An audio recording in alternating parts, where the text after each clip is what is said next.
પ્રજાપતિ સમાજનું ગૌરવ doctor Suresh ઓઝાની rail સંકલ્પનો સંદેશ લોકપ્રિય બની.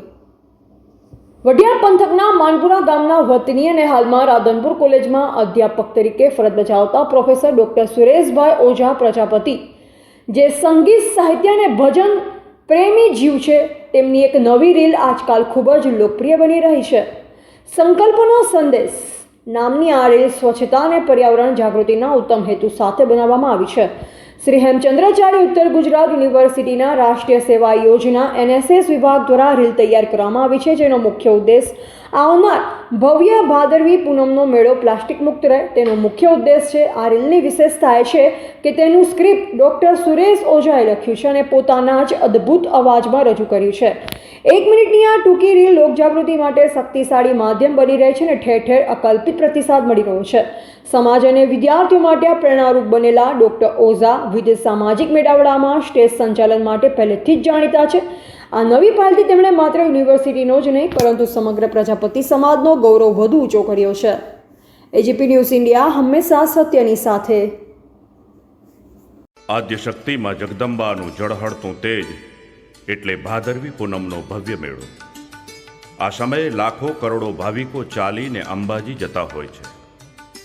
યાત્રાળુઓના માર્ગે ઠેર ઠેર સેવા કેમ્પોનું આયોજન પણ થયેલું હોય છે.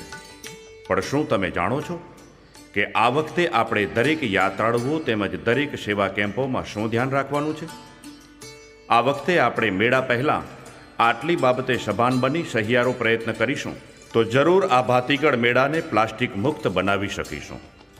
જેમ કે પદયાત્રા દરમિયાન શક્ય બને તો ઘેરથી જ એક થાળી કે ડીશ અને એક ગ્લાસ સાથે જ થેલામાં રાખીએ અને એમાં જ ભોજન કે ચા પીવાનો આગ્રહ રાખીએ. સ્વયં સભાન બની રસ્તામાં આવતા સેવા કેમ્પોમાં પ્લાસ્ટિકનો બહુ જ ઓછો વપરાશ થાય એનું માર્ગદર્શન આપીએ.